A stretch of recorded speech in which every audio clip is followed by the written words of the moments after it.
Hello, this is video number 4 of my attempt to mount a Reflex sight onto a sports shooting shotgun. In the last video, I didn't have a very good angle on it. You have to forgive me for that. This one hopefully is a better angle. In this one, I'm going to explain and actually stick this this saddle mount onto my shotgun, which is this one here. It's a Remington Wingmaster. It's an 870 model pump shotgun, but a nicer version that's meant to be smoother. So this one's a fairly new one. I managed to get one that was in fairly good condition, and going to start working on that one. So recall last time I was putting this glue, or this polyurethane sealant in underneath the Reflex sight, and in front and behind it a bit as well, just to get more strength in there. The first round of gluing was just sort of a light glue to keep it in place, and then that would hold firm while I did a more solid job. And so now I'm pretty happy with that. I didn't have to dress it up much. There's a bit I could scratch off here, but I'm not going to get too carried away with that. In time I'll probably get little bits and pieces off there, but it's not looking too bad. And I'm gonna set about double-sided taping it to this receiver. Right. So something I'm going to do is I'm not going to mount it in your typical position, there where you see the holes roughly line up, right? I'm going to actually slide it back. So the front hole is of the saddle mount is going to line up with the back hole of the receiver, just to bring it closer to my eye. And I've tried it on and looked at the distance from my face and everything. It seems quite safe. And that's probably not too dissimilar to what would happen with the position of the lens on a rifle scope anyway. So that's so I don't think it's dangerous. And by my calculations, that will effectively make the lens seem about 19% bigger, right? So that will improve my field of view significantly, right? 19, nearly 20%. It's a good chunk. And so it's worth doing the experiment. And to that end, I found that the buttstock is a little bit wider, so I've been filing out the inside here, trying to make more space. And I'll drill this hole bigger to so I can punch the pin out through the narrow side, with like a toothpick or a skewer, and it'll go in and out of this side. So that's the plan there. And I'm just going to use double-sided tape. There's not a lot of real estate left over. It's really just this portion here, where you see roughly from where that cutout stops down in a sort of a V sort of shape. That's where the double-sided tape's going to go on both sides, and as well as the stuff that's on top. And that's really the only part that's in contact with the top of the receiver. And I expect that's enough. Once you let these things set, I expect that's going to be enough. This thing's not terribly heavy, and it's only a sort of a shearing motion on the tape. It's not peeling off, so it's not expected to be super heavy duty. And I'll keep an eye on it, of course. If it looks like it's coming loose, I'll pull it off and probably go the polyurethane as well. So the idea is to try and stick it in place, and then hold it in place, and then grab this wax paper and then fold it underneath and peel it while it's in position, and it makes contact whilst it's in the right position. So that's the plan. I'll probably put the tape on the receiver here. I've been wiping these surfaces with alcohol, 99% sort of medical alcohol. You can sort of see that this one's a bit cleaner in this area here, and I've already done the top as well. So yeah, let me get set up, and I'll unpause the video once that's ready to go. Okay, so I put a generous amount of tape on the left side because that's sides filled in.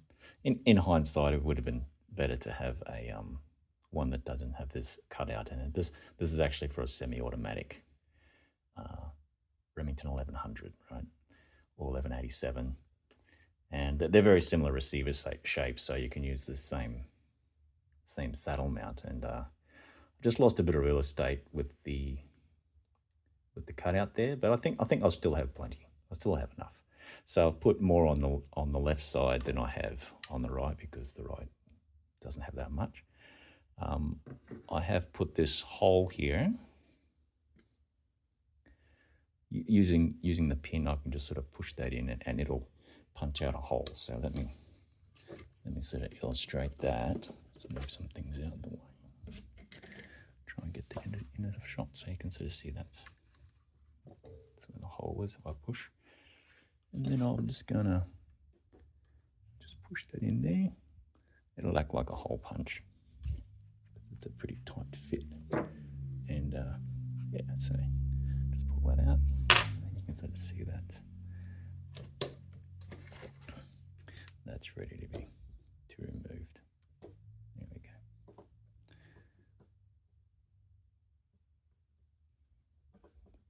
Well, I'll get that out. I'll maybe poke it out the other side. There we go. That's how you do that. So that's pretty straightforward. Naturally, I'll tidy this up afterwards, probably painstakingly.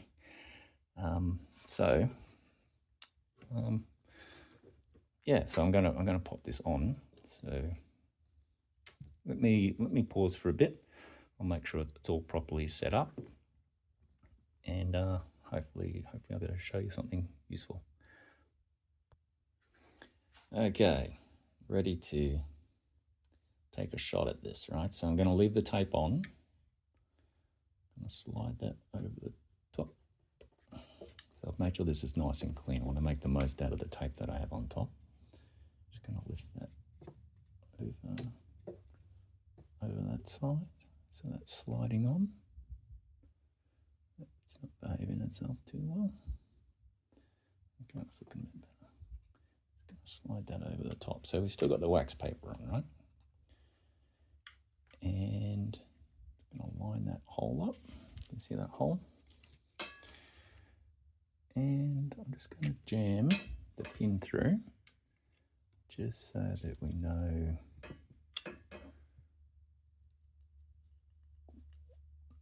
something is in the right place. There we go. So there that goes. All right. So that, of course, can't obviously screw into the other side, because that's the wrong screw. That the correct screw for that one is actually over here. The correct threading is over here. This hole's smaller, but it should be pretty close. It should be pretty close. And so if we push that down, you'll see that's where it's got to go. It's all lined up. All right. So yeah, let's change the angle here. Ooh, got a cramp then. Yeah, it's been a hot day in my city, and just want to make sure that hole, we want it roughly in the middle. We don't want it jammed up against one side. So that's looking pretty good. So this first one's going to be the most important one. You can see I've got excess here. I'm just going to fold that back. I'm just going to drag that out of the way, like so. Please don't break. That's working. Okay, so now that the first bit's on, I don't have to push as hard. Uh-oh. It's getting caught up a bit. There we go. Yeah, okay, so it looks like I need ending that one. Okay, so that's probably the riskiest bit, I'm thinking. And that looks pretty well lined up too. Hopefully you can see that. Pretty happy with that. Okay, right, so that's the first bit. Now that kind of sets its position. I feel like that's in a good spot now. Now the rest is just a case of peeling out these other wax paper. It's again folded back. Gradually yank that away. Oops, you just can't quite see that, can you? Just gradually yank that away. That doesn't look good. Damn it. Could be in trouble here. What have I done? If I just lift it up a bit.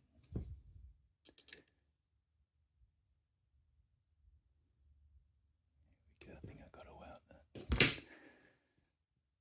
This would be annoying if that doesn't come out. I really want this top bit to be nice and neat. Okay, that's a neat ending too. Okay, great. So that's the top bit. Yeah, that's behaving itself. Okay, so I'm going to pause now. I'm going to see. Have a go at these, and I'll leave one for you to see. But yeah, these are going to be a bit more fiddly. But I do have the option of lifting the side off a bit. It's good to put a bit of pressure on these things for a couple of days after you've applied them, just to make them bed down quite nicely. So yeah, it's not looking too bad. Pretty discreet. I'll have to tidy up these bits, but yeah, that'll look pretty good. All right, so I've had a rare stroke of luck. So turns out these 1.5 inch high pieces of wood that I've used for my high ribs is perfect for just wedging this apart, just enough to keep the pressure off some of these double-sided tapes. And so I've been able to get these ones out without any drama whatsoever, actually. So, but I've just left a couple behind just to show you what it's like. So here I'm going to do one. Just gonna, probably don't even need to use that. Of course, now those two surfaces have been cleaned with alcohol, so they're very free of grease and dirt. Actually, I'll use that. So let's see. I've just got to get that fold underneath there.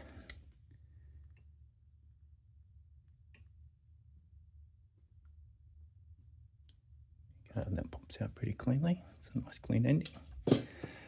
Flip it over. Let's get this last one off the other side. This one here I had to make sure it got under this lip here. So this one, it's hard to get it started. Let me switch hands. Okay, so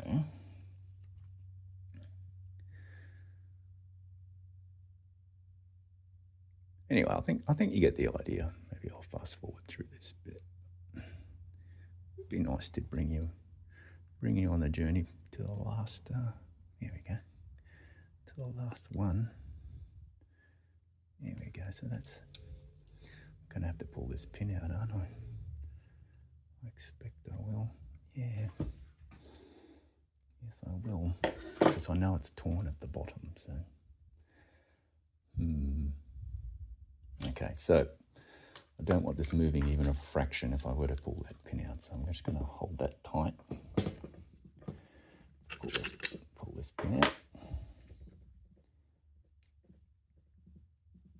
Get the last of that. I'm going to pop that pin straight back in again, just to keep it homed. Okay, now here we go. Just pull this bit out. So now that's pushing on that. Yeah. So I'm just going to leave that for a couple of days now and let that adhesive really set. And I might try and take this off in the meantime.